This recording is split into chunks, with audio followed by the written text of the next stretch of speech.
Okay, let's dive in. We've got some really fascinating stuff in front of us today. We do. It's a pretty powerful vision for relationships. Yeah, definitely not your average relationship advice. It comes from this book, Evolutionary Love Relationships, by Andrew Harvey and Chris Saade. And they're suggesting something quite radical, aren't they? That love isn't just this private thing between two people. Exactly. It's like they see it as a force, something that can connect you to something much bigger. To the soul of the world, they say. A sacred purpose, even. Right. So we're moving way beyond the traditional, maybe sometimes a bit, well, isolating ideas about love. Definitely challenging them.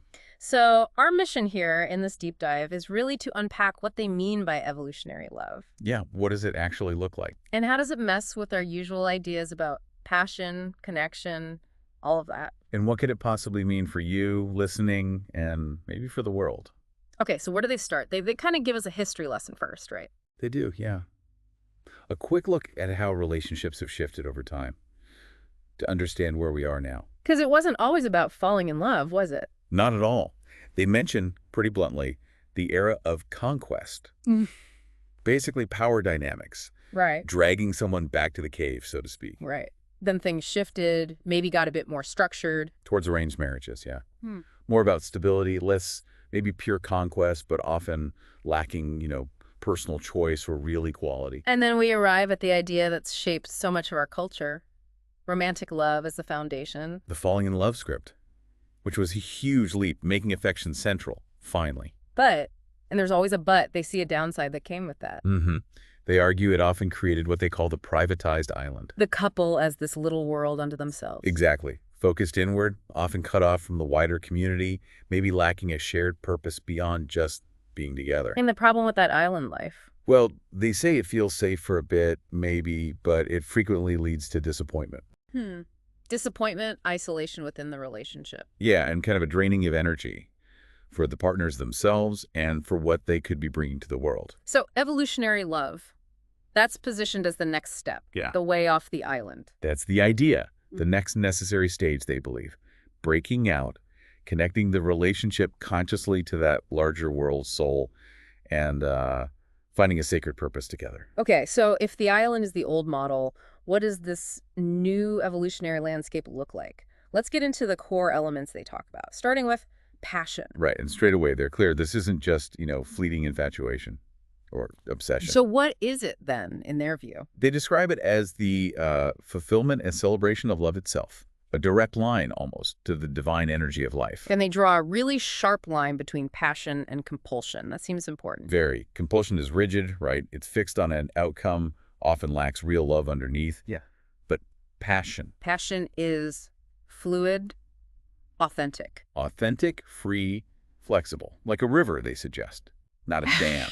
And it requires embracing both sides of the coin, the fire and the quiet. Exactly. That intense, fiery energy, but also the deep, quiet waters of tenderness.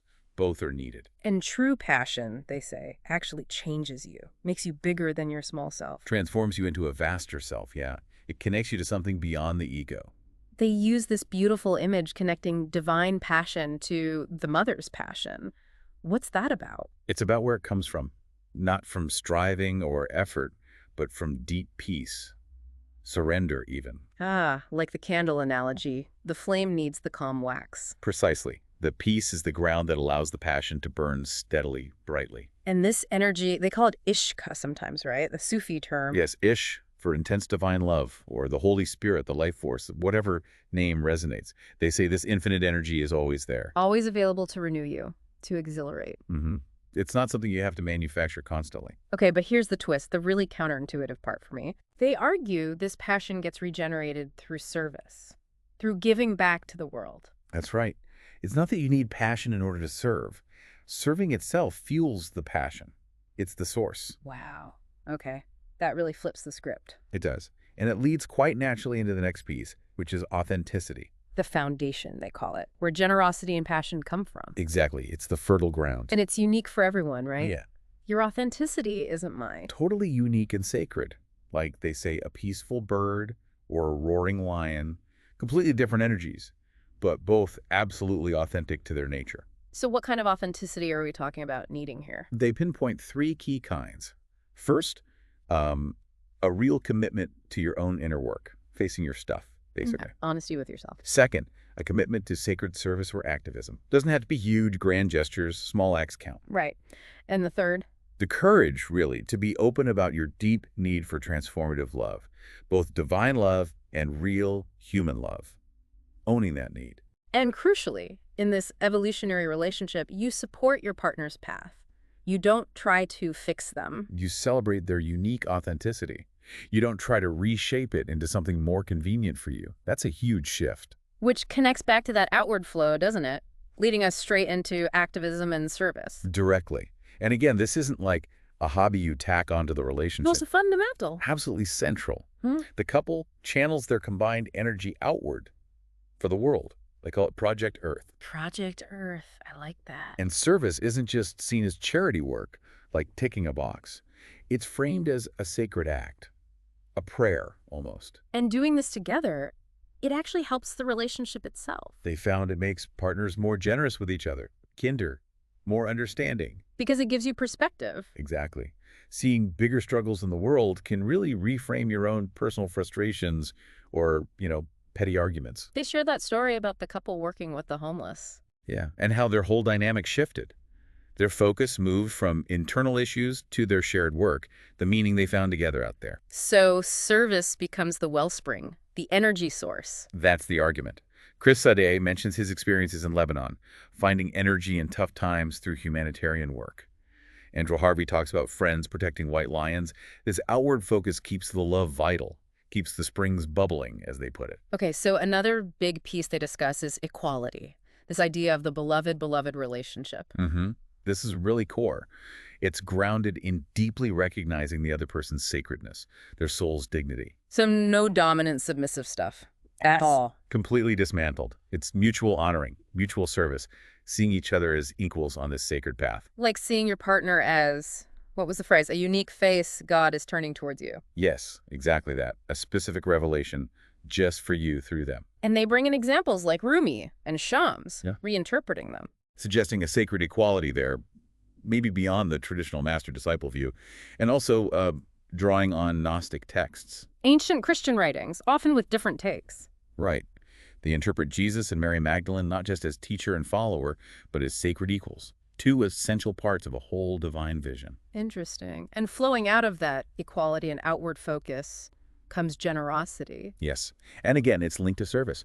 They suggest you learn and expand your capacity for generosity by serving the world first. Ah, so the practice out there ripples back inwards. Precisely. That expanded ability to give flows back into the relationship. And we're not just talking about buying presents, right? No. It's abundant emotional support, physical affection, kindness, listening, all of it.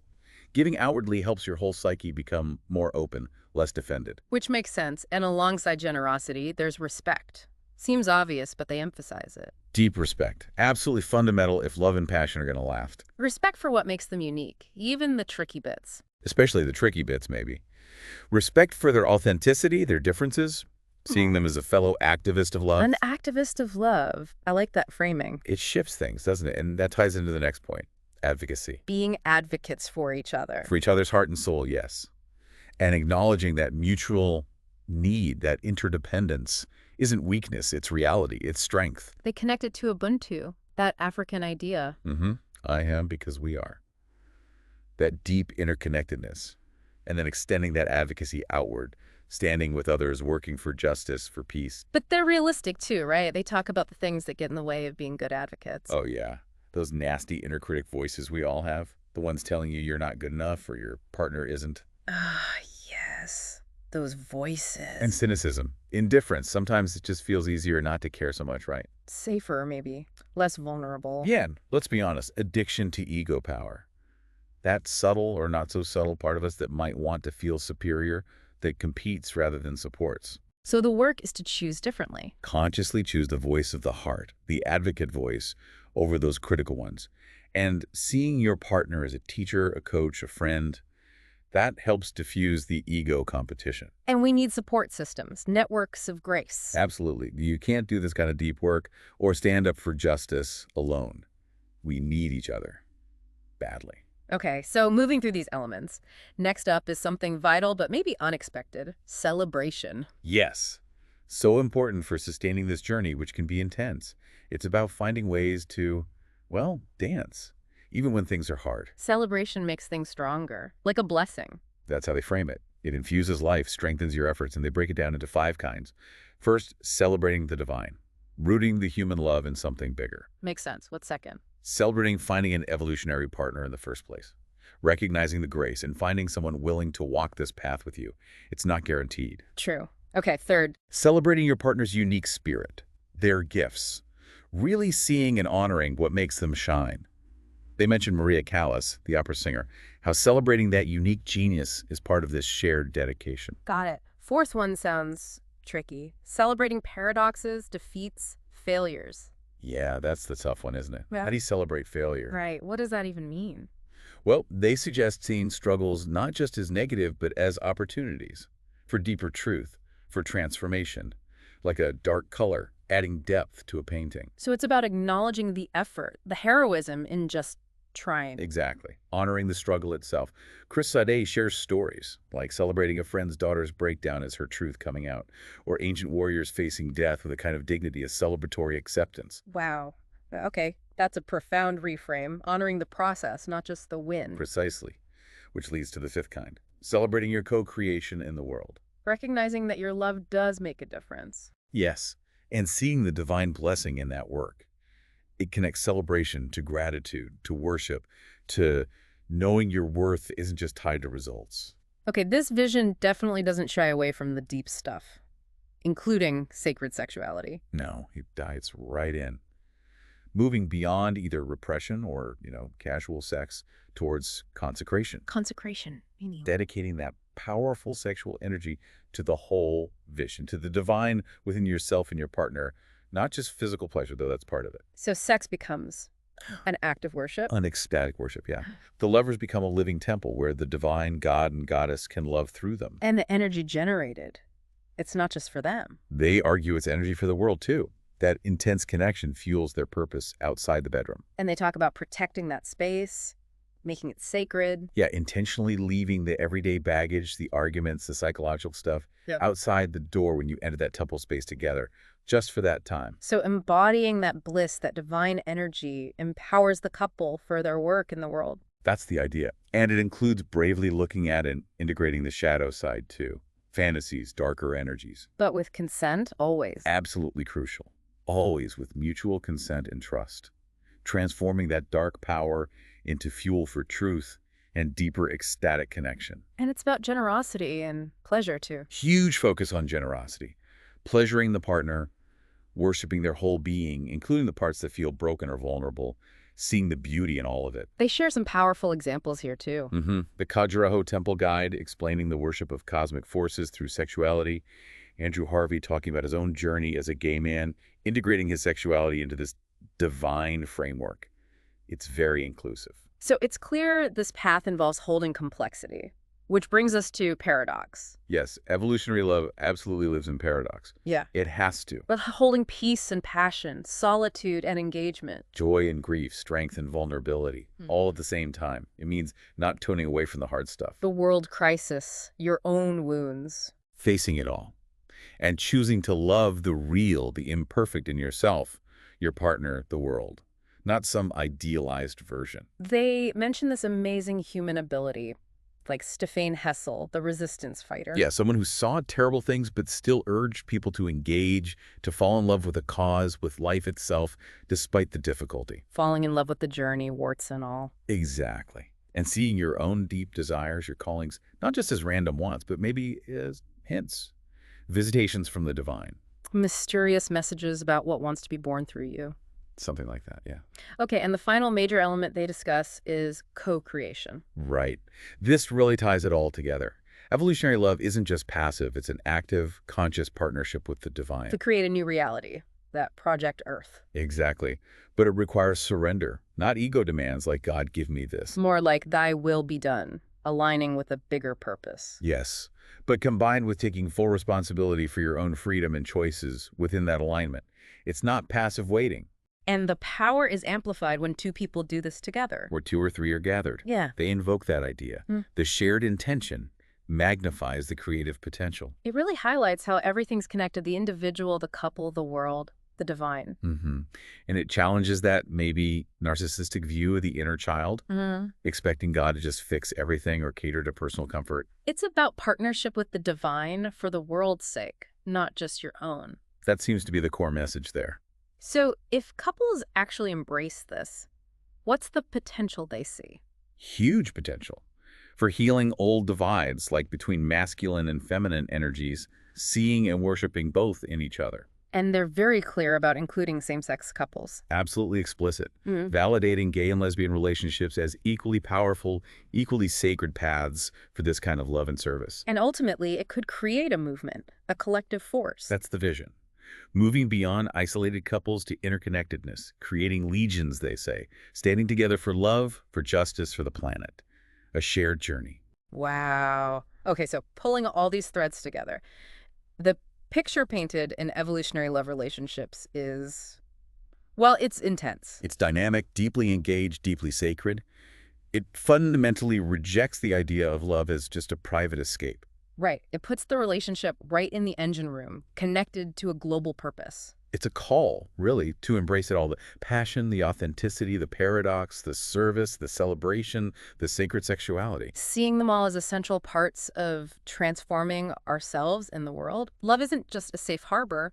It's a force that needs to flow outward. And it gets revitalized by engaging with the world, both the beauty and the brokenness. And that point about service being the wellspring, that really sticks with me. Yeah, that passionate service isn't just something you do if you have energy. It's what gives you energy. For yourself and for the relationship. It's the source. So if that's true, if passionate service really is the wellspring that fuels love instead of draining it, what does that mean for you listening right now? What's maybe one small act of service could be tiny that you could commit to today? Maybe on your own, maybe consciously with a partner. An act that might just unlock some new energy, a deeper connection, and ripple outwards, contributing something, however small, to the world.